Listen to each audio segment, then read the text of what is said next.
오늘 4월 마지막 날 마지막 주일입니다.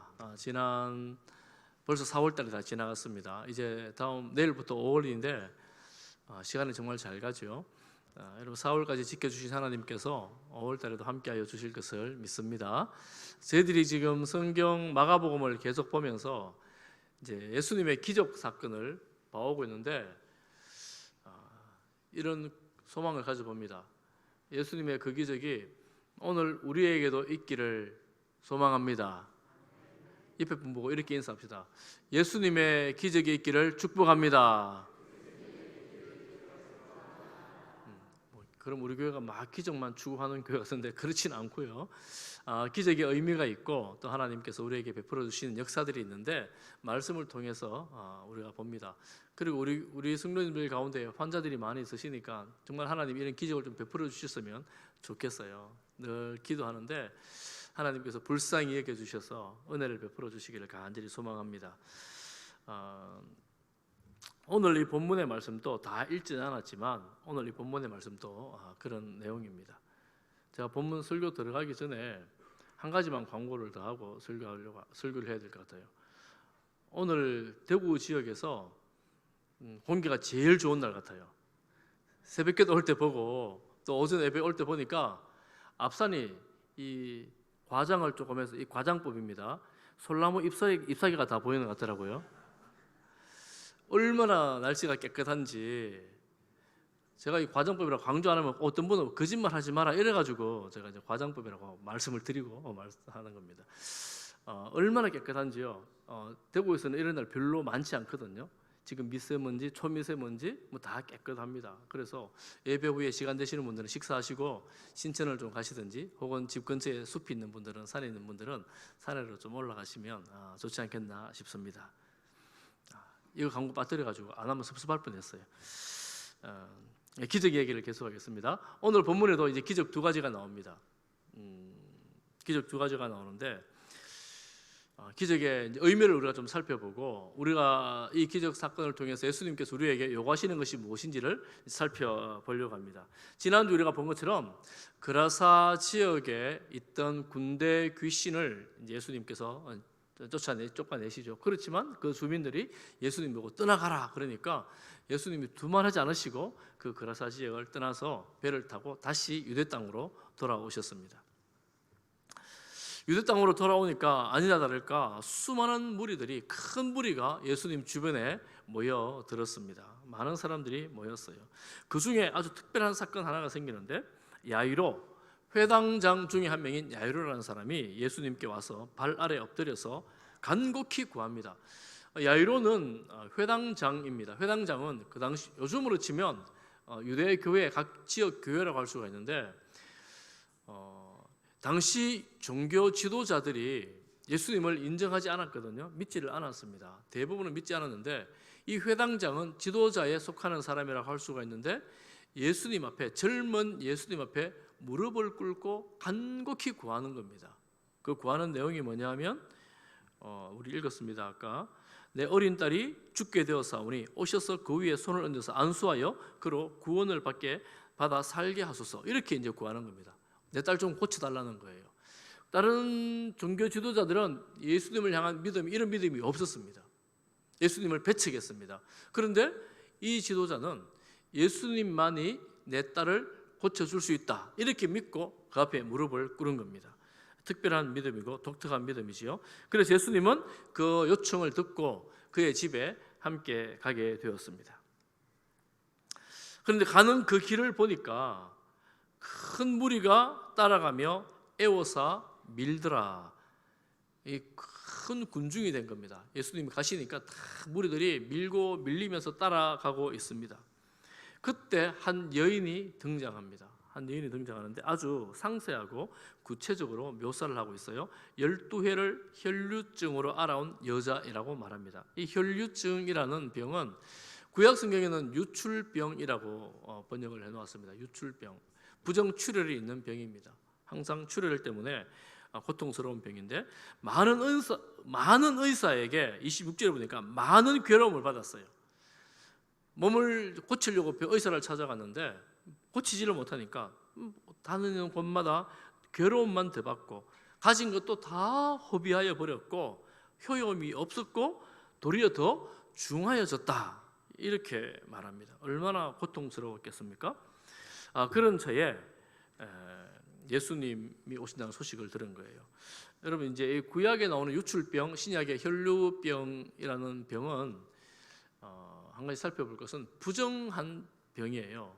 이 병에 걸리면 어떻게 되는가 하면 앉았던 자리, 누웠던 침상, 손대는 모든 것들이 다 부정해져요. 하루 동안 부정해지니까 꼭 씻어야지 정결해집니다. 그래서 사람이 접촉하거나 사람이 만지거나 하는 것이 불가능해지는 거예요. 율법적으로, 법적으로 부정한 거예요. 이 여인은 그 부정한 여인이 부정출혈이 항상 있으니까 계속 부정한 중에 있는 여인이다 보니까 사회적으로도 가정적으로도 소외되고 고립된 그런 상태로 살아갔다고 볼 수가 있습니다. 그러니 이런 몸 상태로 누군가를 만나러 간다든가 이런 건강 상태로 무리 중에 함께 있다는 것은 사실은 법적으로 불가능한 일이었는데, 예수님이 오신다는 소식을 듣고 예수님을 만나기로 작정했습니다. 큰 무리가 에워싸 밀고 있는데 내가 이런 병이 있으니까 비키시오 하면 비키겠습니까? 알린다면 근처에도 가지 못할, 예수님 근처에도 가지 못할 그 여인인데 율법을 어기고 사람들 사이에 비집고 밀고 밀리는 사이를 지나서 예수님 근처에 갔습니다. 기어이 예수님 근처에 와서 예수님의 옷자락에 손을 댔습니다. 그의 옷에 손을 댔습니다. 그의 믿음이 있었어요. 어떤 믿음이 있었냐면 27절에 보니까 예수님의 소문을 듣고 무리 가운데 끼어왔거든요. 예수님을 어떻게 알게 되었냐면 소문을 듣고 왔어요. 28절, 우리 28절을 같이 한번 읽어보겠습니다. 들은 소문의 결과인데 같이 봅니다. 시작. 이는 내가 그의 옷에만 손을 대어도 구원을 받으리라 생각함일러라. 여러분, 아무리 탁월한 의사라고 해도 이 옷자락만 잡았는데 구원을 받고 치유가 일어나는 일이 있겠습니까? 그런데 이 여인은 소문만 들었는데 그런 생각을 한 거예요. 옷만 잡아도 구원을 받을 것이다. 내 병이 나을 것이다. 여러분, 그렇다면 우리가 앞서 보았던 4장에서 보았던 네 가지 밭의 상황에서 본다면 이 여인은 어느 밭에 해당할까요? 직접 들은 말씀도 아니지만 소문만 들었는데 4장 20절을 보면 이렇게 말씀합니다. 좋은 땅에 뿌려졌다는 것은 곧 말씀을 듣고 받아 30배, 60배, 100배를 결신한다, 이렇게 말하거든요. 그런데 이 여인은 직접 들은 말씀도 아니지만 소문을 들었는데 말씀을 듣고 받은 거예요. 주님의 말씀에 대한 반응이 너무 선명하고 확실했습니다. 그러니까 이 여인의 믿음에 대해서 어떤 말씀이라고 어떤 밭일 것 같아요? 좋은 밭이라고 말씀할 수 있겠죠. 좋은 밭에 해당하는 그 마음 밭입니다. 그러면 기대해야 되죠. 30배, 60배, 100배의 결실을 하겠구나. 아니나 다를까 손을 대는 그 순간 그 여인이 깨달았습니다. 내 몸의 병이 나았다. 여인이 왜 조용히 옷자락 잡기를 원했겠습니까? 아마도 생각해보면 자신의 그 부정함과 수치스러움에 대해서 드러내고 싶지 않았겠지요. 숨기기를 원했겠지요. 여러분, 우리가 예수님의 비유를 보면서 4장에 보면서 숨기지만 숨길 수 없고 드러나는 것이 하나님 나라라 그랬는데, 이 여인은 지금 숨기고 싶은데 이어지는 구절을 보면 확 드러나 버립니다. 이 몸에 옷자락에 손을 대는 그 순간 몸이 나은 것을 알았는데 예수님이 갑자기 말씀하시는 거예요. 누가 내 옷에 손을 대었느냐? 얼마나 놀랐겠어요. 힘들게 곁에 가가지고 살짝 옷자락만 잡았는데 예수님이 누가 내 옷에 손을 대었느냐? 얼마나 당황스럽겠어요. 얼마나 무서웠겠어요. 여자들이 이 여인이 두려워 떨고 있는데 제자가 불쑥 튀어나와 말합니다. 예수님, 지금 무리들 보세요. 밀고 있는데 지금 어떻게 그런 말씀을 하실 수가 있습니까? 이렇게 제자들이 말하는 거예요. 제자들이 말이 맞잖아요. 그런데 예수님은 아셨어요. 수많은 사람들이 예수님을 스치고 예수님의 옷자락에 몸이 닿고 예수님이 몸이 부딪혀도 그 많은 사람들 중에 유일한 한 사람에게만 능력이 나간 거예요. 유일한 한 사람에게만 치유가 일어난 거예요. 예수님은 그것을 아셨어요. 이 여인을 몰랐던 것이 아니라 예수님을 알고 돌아보실 때에 이 여인이, 그 많은 무리가 그 자리에 멈췄었습니다. 왜냐하면 여인이 무서워서 예수님 앞에 납작 엎드렸거든요. 엎드려서 사실을 말합니다. 두려워 떨면서 사실을 말합니다. 사실은 제가 이런 질병이 있었고 내가 소문을 들었는데 예수님을 만나면 이 병을 치유하여 줄 거라는 생각으로 예수님의 옷자락을 잡았습니다.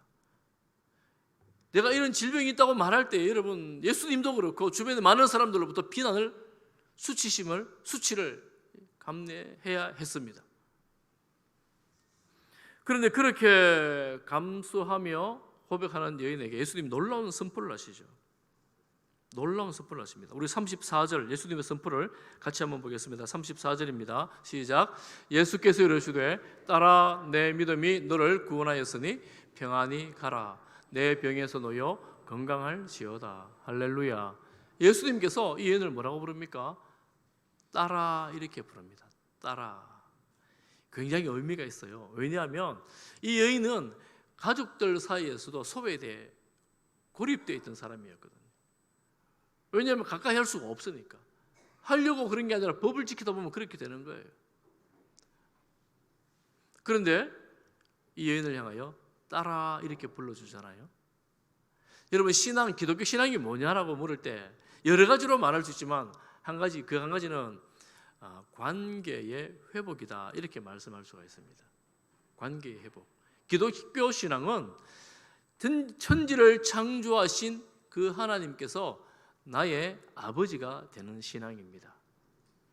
할렐루야. 여러분, 천지를 창조하신 하나님께서 여러분의 아버지, 우리의 아버지라고 고백하십니까? 그분이 내 아버지가 되는 거예요. 전지전능하신 창조주께서 우리의 아버지가 되는 겁니다. 지금 예수님께서 내 딸아, 너는 내 딸이다, 이렇게 불러주시는 것하고 똑같습니다. 그것뿐만 아니라 더 나아가서 뭐라고 말씀하십니까? 너의 믿음이 너를 구원하였다. 너의 믿음이 너를 구원하였다. 여러분 보세요. 앞에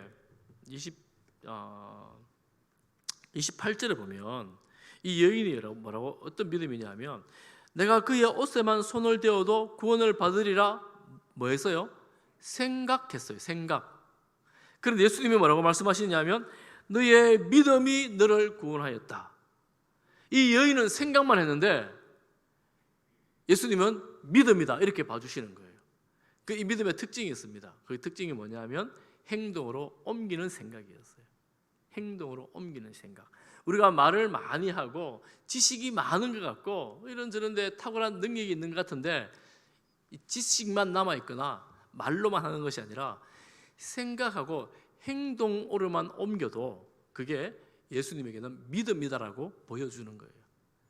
그래서 너의 믿음이 너를 구원하였다, 이렇게 말씀하시는 거예요. 여러분 4장 40절에 보면 풍랑이는 바다 위에서 예수님께서 제자들에게 뭐라고 말씀하십니까? 너희가 어떻게 이렇게 무서워하느냐? 너희가 어찌 뭐가 없느냐? 믿음이 없느냐? 예수님은 제자들에게 믿음이 없다라고 책망하시는데 이 여인 조용히 와서 아무도 모르게 살짝 옷만 잡고 사라지려고 했는데 이 믿음이 너를 구원하였다. 그녀는 숨기고 싶었지만 예수님은 모든 천하에 이 여인의 믿음을 드러내시고 그 믿음으로 이 여인이 치유를 받습니다. 평안히 가라. 네 병에서 놓여 건강할지어다. 이 믿음으로 그녀는 구원받을 뿐만 아니라 병 치유를 받게 된 것입니다. 이 율법을 어기는 이 행동, 율법을 넘어서는 이 행동, 무모해 보이는 이 행동.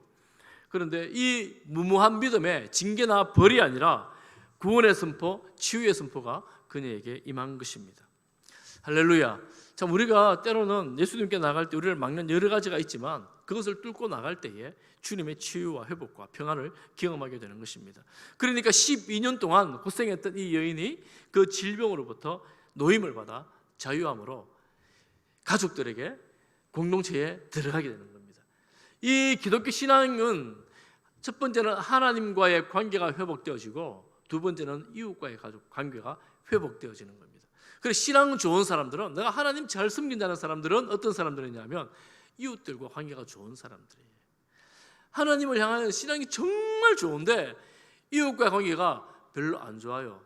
사람을 다 피하고 없어요. 그러면 이게 별로 좋은 신앙이 아니에요. 약한, 아직 어린 신앙이죠. 하나님과 정말 신앙이 좋은 사람은 이웃들과도 좋은 관계를 맺는 사람들이 좋은 신앙이 되는 거죠. 예수님은 이 여인에게 이런 치유를 통하여 하나님과의 관계와 이웃과의 관계를 회복시켜 주는 것입니다. 그래서 기독교 신앙은 전인격적인 치유를 가져온다라고 말씀을 드릴 수 있습니다. 전인격적인 치유가 있는 거예요. 예수님께서 이렇게 말씀하실 때에 어떤 사람이 헐레벌떡 달려와서 말합니다. 그 주인에게 말합니다. 회당장에게 말합니다. 당신의 딸이 죽었습니다. 선생님을 더 이상 괴롭게 하지 마세요. 회당장 집으로 가는 길이었잖아요. 종이 와서 딸이 죽었다라고 알려주는 거예요. 정신이 있겠습니까? 정신 차릴 겨를도 없는데 36절에 보니까 예수님이 그 옆에서 그 종의 보고를 들었어요. 딸이 죽었다는 말을 들었어요.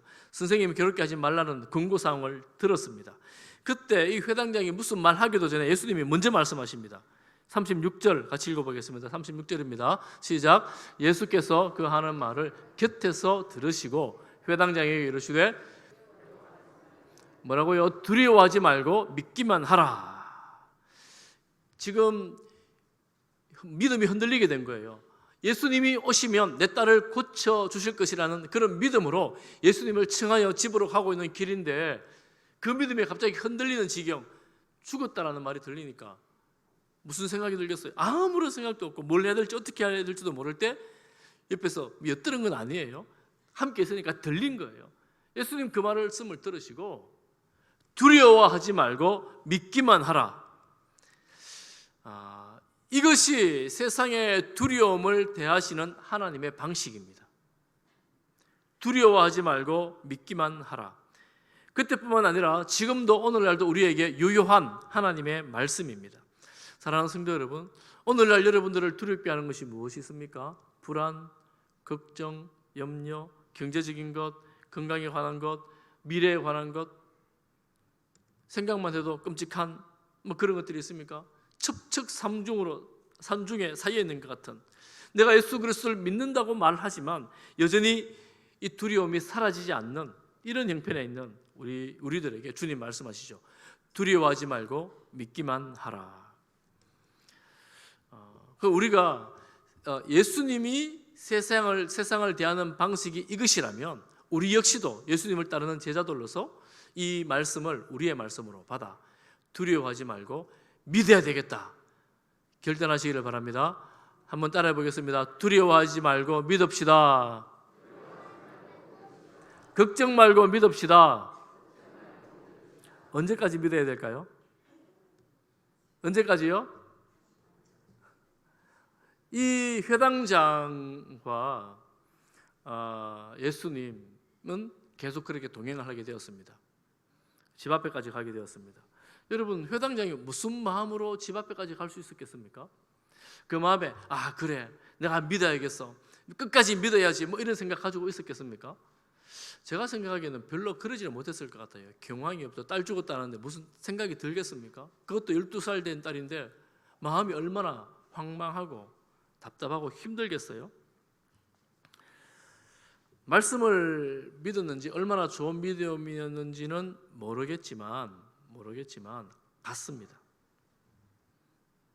갔어요. 혼자 가는 것이 아니라 예수님과 함께 갔습니다. 이 회당장은 성경에 나오는 어떤 여인과 같지 않았습니다. 어떤 여인이 이와 비슷한 사건이 있었죠. 예수님 조금만 더 일찍 오셨으면 내 오라비가 죽지 않았을 것입니다. 이렇게 말한 여인이 있잖아요. 회당장이 이렇게 말할 수 있어요. 예수님 오다가 만난 그 여자 나이도 있고 그 여자고 이렇게 신랑이만 하지 않았어도 내 딸이 부침 받았을 것 아닙니까? 예수님 왜 그러셨어요? 이제 끝이에요. 끝났어요. 죽었어요. 돌아가세요. 혼자 가겠어요. 이렇게 하지 않았습니다. 믿음인지 황망함인지 뭔지는 모르지만 예수님과 함께 갔습니다. 생각을 여러분 조금 해보십시오. 사실은 이 야이로 회당장 입장에서는 선택의 여지가 별로 없어요. 가든지 포기하든지 욕하고 돌아서든지 둘 중에 한 개입니다. 그러면 욕하고 돌아서면 대안이 있습니까? 예수님을 비난하고 돌아선다고 해서 대안이 있습니까? 선택의 여지가 없어요. 어디까지 가는 거예요? 끝까지 가보는 거예요. 끝까지 가보는 거예요. 저는 오늘날 어쩌면 우리들에게 필요한 믿음이 이 믿음이라고 생각을 해요.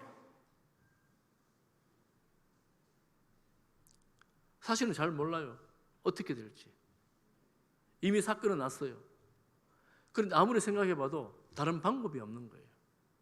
아무리 경우의 수를 생각해봐도 내가 할 수 있는 게 없는 거예요. 그래 어떻게 해요? 그나마 최선의 한 가지 가능성, 마지막 가능성, 예수님 붙들고 함께 가는 것. 한번 가보는 거죠. 언제까지요? 끝까지.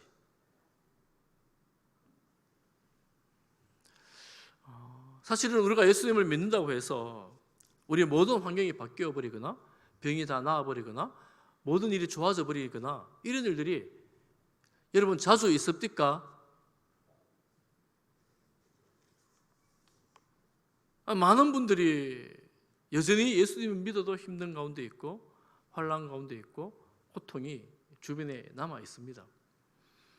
믿으라 그러는데 어디까지 언제까지 믿으라고요? 오늘 이런 믿음으로 갔으면 좋겠어요. 끝까지 믿읍시다. 여러분 끝까지 믿는 거예요.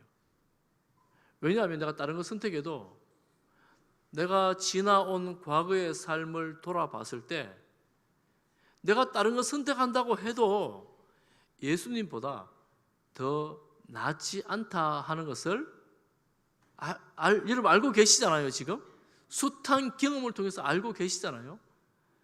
그 중에 예수님이 제일 좋은 거예요. 예수님 아니고는 방법도 사실 별로 없어요. 별로 없어요. 12회를 혈류병을 앓던 여인이 이 병원 저 병원 다 다녔는데 더 중해지고 다 허비해버렸어요. 마지막에 방법이 이것밖에 없다라고 생각하고 오는 거예요. 그러니 우리 때로는 믿음이 뭐냐라고 말할 때 예수님하고 함께 가는 게 믿음이에요. 대단한 믿음, 엄청난 믿음, 좋은 믿음 그거 아니어도 잘 안 보여도 잘 몰라도 주님, 내가 주님 함께 가겠습니다. 이 믿음 가지고 가는 거예요. 사랑하는 성도 여러분, 우리가 눈에 잘 보이지 않고 또 뭐 확인되는 확신되는 이런 거 별로 없어도 그저 예수님이 그나마 제일 좋습니다. 세상에서 제일 좋습니다. 이 믿음 가지고 예수님과 함께 끝까지 갑시다. 이 믿음으로 살아갈 수 있기를 간절히 소망합니다. 이렇게 집에 들어가 보니까 난리가 났어요. 회당장 집, 유력한 집이니까 많은 종들, 많은 사람들, 친구들, 이웃들, 가족들 다 모여가지고 한쪽에서 울고 불고 한쪽에서는 어떻게 장례를 할까 준비하고 시끌벅적 뜨덕석 통곡하고 난리가 난 거예요. 난리가 난 거예요. 예수님께서 그들에게 말씀하시잖아요. 죽은 게 아니고 잔다 이러니까 사람들이 다 비웃었다 그러잖아요. 비웃어요. 아유, 또 젊은 청년이 하나 와가지고 세상 물정 모르는 소리 하네 이런 생각을 하지 않았겠어요? 예수님 잔다 그러고 제자들 3명하고 부모만 데리고 아이의 방으로 들어갑니다. 그런데 여러분 우리가 이 사건을 잘 알고 있으니까요. 예수님 다 조롱하고 비웃고 있잖아요. 그러면 예수님께서 방문 활짝 열어놓고 많은 사람들 보라 하면서 달리다굼 일어나라 이러면 애가 일어날 거 아니에요. 우리 알고 있으니까 일어날 거 아니에요. 근데 예수님 그렇게 하지 않으십니다.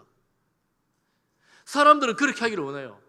이벤트를 만들어서 이 이벤트를 통해서 수많은 사람들이 끌어모여 모아가지고 나를 따르라 이것이 최고다 이렇게 하고 싶어요. 예수님 최고시잖아요. 예수님의 능력이 있으시잖아요. 예수님 하나님의 아들이시잖아요. 그런데 그런 이벤트로 하지 않아요. 이벤트로 하지 않아요. 여전히 하나님 나라의 비밀이 여기에 있습니다. 하나님 나라의 비밀이 뭐예요? 드러내지 않으시려고 작게 시작하는데 결국은 드러나는 게 하나님 나라예요. 숨길 수 없는 게 하나님 나라입니다. 그래서 제자 3명 부부만 데리고 조용히 들어가십니다. 들어가셔서 오늘 말씀에 보면 어떻게 하시느냐 하면 41절에 그 아이의 손을 잡고 이르시되 달리다굼 하시니, 달리다굼 뜻이 뭐냐면 내가 너에게 말하노니 소녀야 일어나라. 소녀야 일어나라. 어떻게 해요? 손을 잡고, 지금 죽은 아이의 손을 잡고 소녀야 일어나라 이렇게 말씀을 하시는 겁니다. 아이가 일어나 버렸어요. 제가 그 장면을 상상을 해봅니다. 여러분 죽은 사람을 살릴 때 뭔가 손 딱 잡고 있잖아요. 손을 당기면서 있잖아요. 소녀야 일어나라 이렇게 딱 해야지 멋있지 않습니까? 여러분 예수님 어떻게 하셨을 것 같아요? 여러분 만약에 감독이 돼서 이 장면을 영화로 만든다면 어떻게 예수님을 마실 것 같아요? 제가 생각해 보니까 조용하잖아요. 지금 슬픔이 가득한 곳입니다. 손을 잡았어요. 소녀야 일어나라 고함치지는 않았을 것 같아요. 오히려 조용히 손을 잡고 달리다굼, 자는 아이 깨우듯, 자는 아이 깨우듯 달리다굼 하셨을 것 같아요. 소녀가 잠에서 깨듯 부시시 일어나는 거예요. 그리고 걸어다니는 거예요. 그 아이를 보고 예수님께서 먹을 것 좀 줘라 이러잖아요. 그러니 그 죽었던 12살 소녀가 일어나서 다니면서 먹을 거 먹어요. 이게 무슨 의미냐면 여러분 12살 소녀들, 그 정도 아이들은 자다가 깨어나면, 제가 보니까 우리 딸 보니까 12살인데 보니까 자다가 깨어나면 이게 누워있지, 잠자리에 누워있지 않아요. 발발발 다니면서 뭘 하려고 뭐 찾아 놀라고 막 다니더라고 보니까. 그 정도 아이들은 그냥 다니면서 그냥 먹고 놀고 하는 거예요. 그냥 건강함을 정상적으로 회복했다는 거예요. 병에서 나았을 뿐만 아니라 죽음에서 살아난 거예요. 정상적인 아이가 된 거예요. 다 회복한 거예요. 애가 이렇게 일어나 버렸습니다. 살아났어요. 슬픔이 가득한 그 집에 생명의 구원의 기쁨이 충만하게 된 것입니다. 주님께서 그런 놀라운 역사를 일으키셨어요. 죽음을 이기신 예수님, 나중에 부활할 것이지만 미리 예수님은 죽음을 이기는 권세가 있다는 사실을 보여주시는 것이지요. 여러분 이 사건에 특별한 교훈이 여러 가지가 있는데 제가 두 가지를 잠깐 보려고 합니다. 첫 번째 교훈은 접촉입니다. 접촉. 이게 무슨 말인고? 12년 동안 혈류병을 앓았던 사람 부정한 여인이에요. 그리고 죽은 아이 시신은 부정합니다. 그래서 이스라엘 가면 여러분 성경에 보면 회칠한 무덤 이런 게 있잖아요. 왜 무덤에 회를 칠하나요? 이거 무덤이니까 접촉하지 말라는 거예요. 무덤에 접촉하면 부정해지니까. 그만큼 시신은 부정한 겁니다. 그래서 피하고 가까이 하지 않습니다. 그럼 예수님은 어떻게 합니까? 그 부정한 그 여인에게 접촉되셨어요. 그리고 그 부정한 시신을 손으로 만집니다. 유대인들은 성 속을 엄격하게 구분합니다. 속된 것, 거룩한 것, 성결한 것 이렇게 구분을 합니다. 그래서 정말 조심합니다. 법대로 해야 돼요. 그렇지 않으면 부정하면 또 법대로 깨끗하게 하는 결례 의식을 해야 됩니다. 예수님은 어떻게 하시느냐 하면 예수님은 방법이 달라요. 오히려 그 부정한 그곳에 가십니다. 부정한 사람을 만나십니다. 부정한 사람들과 함께 하시고 식사하시고 심지어 접촉하십니다. 그럼 예수님 부정하게 되는 거잖아요. 그들의 법대로 하면. 그런데 예수님은 부정한 게 되는 것이 아니라 만난 그 사람들, 만진 그 대상들이 거룩하게 되어버리는 거예요.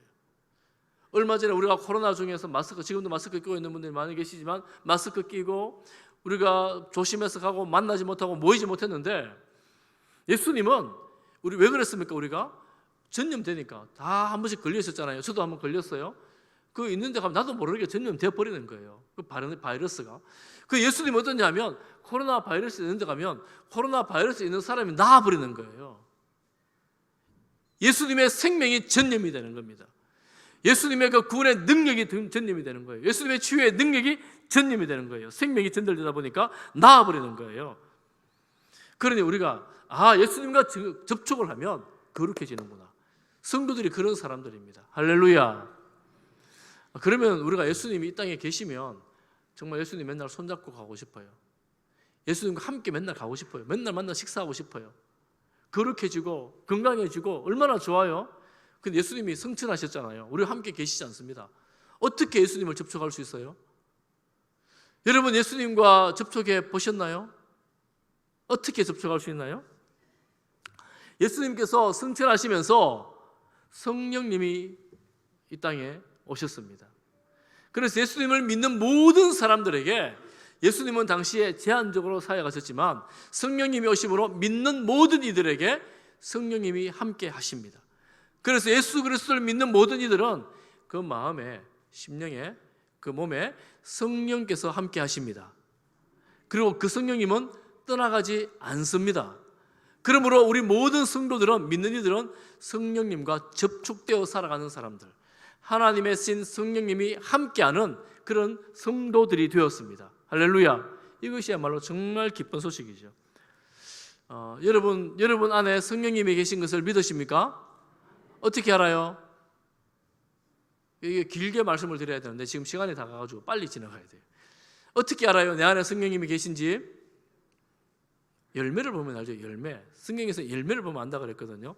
요즘 여러분 이단들 보세요. 얼마나 악한 열매를 맺고 있습니까? 그래 이단이에요. 열매를 보면 알아요. 성령님이 함께하는 분들의 열매가 무엇이냐? 성령님은 어떤 영이시냐 하면 예수님을 생각나게 하고 예수님을 깨닫게 하고 예수님을 믿게 하고 예수님의 말씀을 알게 하는 영이 성령님이십니다. 여러분 예수님을 구주와 주님으로 믿으십니까? 그 성령님의 역사예요. 성령께서 여러분 마음에 주신 거예요. 그래서 우리가 믿을 수 있게 된 겁니다. 예수님의 말씀을 생각하십니까? 성령께서 주시는 생각입니다. 아, 내가 정말 똑똑하지. 야, 이런 내가 다 하고 있잖아. 천만의 말씀이 우리의 마음과 우리의 생각에는 항상 악한 것들, 세상 것들로 가득한데 때마다 일마다 주님의 말씀이 생각나게 하고 주님 말씀대로 살아가게 하는 것, 주 성령께서 우리에게 주시는 놀라운 은혜입니다. 그럼 우리가 내 안에 성령님이 계시는구나 알 수가 있어요. 또 있습니다. 성령의 9가지 열매 한번 해보겠습니다. 성령의 9가지 열매 맨 처음에 뭐예요? 사랑. 시작해보겠습니다. 시작. 사랑과 희락과 화평과 오래 참음과 자비와 양선과 온유와 충성과 절제. 다 했습니까? 감사합니다. 어제 일부에 한 번이 빠뜨려가지고 성령의 9가지 열매를 맺고 싶은 마음이 들어지고 내가 성령의 인도를 받아 이렇게 살아야 되겠다는 생각이 들어지는 거예요. 이게 우리를 내가 성령의 사람이구나 하는 것들을 깨닫게 되는 겁니다. 또 있습니다. 한 가지 더 나아가서 우리가 예수 그리스도를 믿고 믿음으로 살아갈 때 성령의 은사와 성령의 능력이 있어요. 성령의 열매가 그리스도를 닮은 인격으로 변화시키는 것이라면 성령의 은사와 성령의 능력은 그리스도를 닮은 사역자로 살아가게 하시는 것입니다. 그래서 하나님 우리 모든 믿는 자들에게 은사를 주셨어요. 성령의 능력을 우리에게 부어주셨습니다. 그래서 우리가 주님의 일을 위해서 헌신하고 살아갈 때에 내 능력 이상의 놀라운 일들을 하나님의 능력으로 하게 되는 것입니다. 우리에게 모든 성도에게 다 주셨어요. 그래서 우리가 주님의 일을 감당할 수가 있습니다. 이 열매예요. 우리가 왜 은사와 열매를 능력을 잘 경험하지 못할까? 여러분 사역을 잘 해보지 않아서 그렇습니다. 여러분 사역 현장으로 들어와 보세요. 주님을 위해서 나를 던져보십시오. 그러면 이런 은사와 이런 능력이 있구나 하는 것을 깨닫게 됩니다. 여러분 해보셔야 돼요. 이건 이제 믿음 안에서 자라가게 되는 것입니다. 이런 열매들, 예수님을 믿게 되고 예수님을 닮아가고 싶고 예수님의 사역을 하게 되는 이런 놀라운 일들이 우리 안에 성령이 계시는구나 하는 것을 깨닫게 되는 것입니다. 여러분 안에 성령이 있는 것 같습니까? 느껴지십니까? 아멘 소리가 좀 작은 거 보니까 아직 잘 안 느껴지시는 것 같아요. 만약 그렇다면 여러분 오늘 본문의 말씀 회당장 야이로처럼 예수님 앞에 나가 무릎을 꿇으시기를 바랍니다. 그리고 12해를 혈루병으로 고생한 이 여인처럼 군중을 뚫고 예수님께로 나아갈 수 있기를 바랍니다. 내가 예수님을 믿는데 왜 이렇게 지지부진하고 내 삶이 이런가? 여러분 예수님 앞으로 적극적으로 나갈 수 있기를 바랍니다. 예수님을 만나야 돼요. 내 머리로만 믿는 예수님이 아니라 머리로 믿을 뿐만 아니라 행동으로 옮기는 신앙. 예수님을 만나야 되는데 어떻게 만나요? 주님께로 나아가는 거예요. 어떤 사람들은 예수님이 만나주시니까 그냥 가만히 있으라 그러는데 그렇지 않습니다. 그렇다면 이 사람들이 예수님께 달려 나오지 않았을 거예요. 예수님이 찾아가야 돼요. 때로는 예수님이 찾아가시지만 때로는 우리가 나가야 합니다. 적극적으로 나가야 합니다. 여러분, 예배를 사모하며 나오시기를 바랍니다. 기도의 자리에 사모하며 나오시기를 바랍니다. 말씀을 적극적으로 읽으시기를 바랍니다. 묵상하시기를 바랍니다.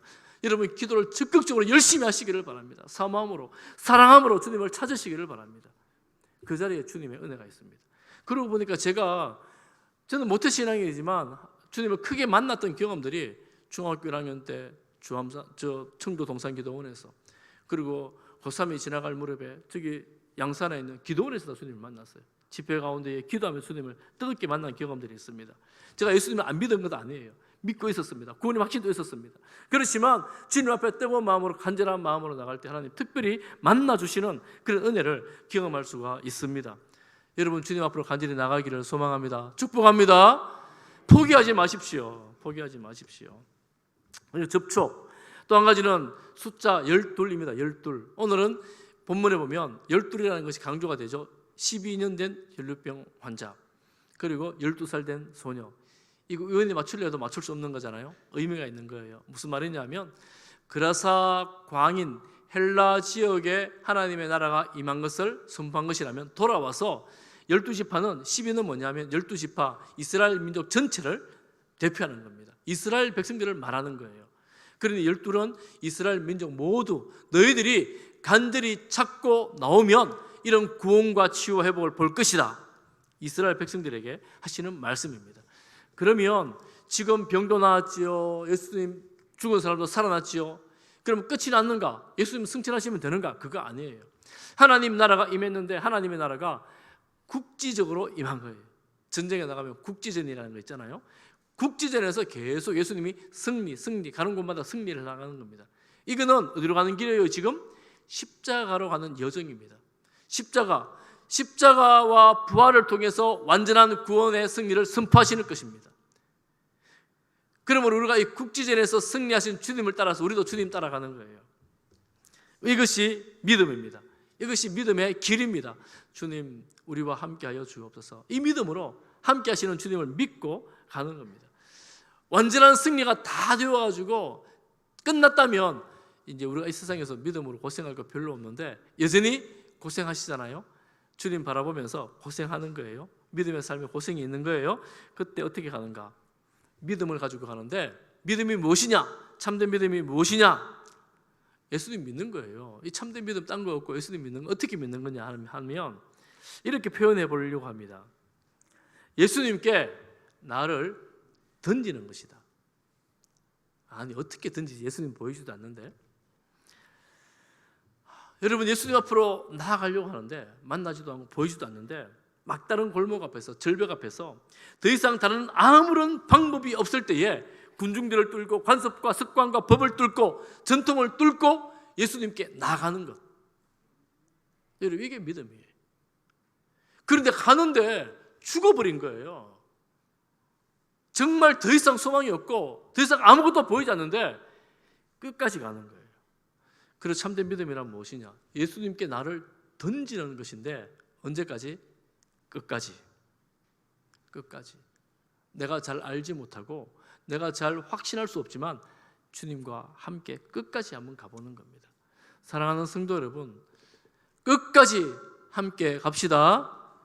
혹시라도 중간에 이런저런 낙심할 만한 일이 있고, 아이고 교회 다녀도 별 수도 없고 소용도 없는 것 같고 아무런 일도 일어나지 않는 것 같고 여전히 힘들지만, 여러분, 이 길 위에 예수님이 함께 계시기 때문에 예수님과 함께하는 이 길에서 포기하거나 낙심하지 아니하고 낙오하지 아니하고 끝까지 주님과 함께 갈 수 있기를 주님의 이름으로 축복합니다. 기도하겠습니다. 사랑하는 하나님 아버지, 우리에게 믿음을 주셔서 예수님을 믿는 믿음으로 이 복된 자리에 예배드리게 하시니 감사합니다. 아버지요, 믿지만 여전히 우리에게는 환난과 질고와 고통이 떠나가지를 않습니다. 주님 믿는 믿음으로 이 길을 걸어갈 때에 아버지 포기하지 않게 하여 주옵소서. 낙심하지 않게 하여 주옵소서. 아버지, 포기하고 싶은 마음, 낙심의 그런 순간이 올 때라도 주님과 함께라면 내가 끝까지 가리라는 마음으로 주님의 은혜로 나아가게 하옵소서. 예수님 이름으로 기도하옵나이다. 아멘.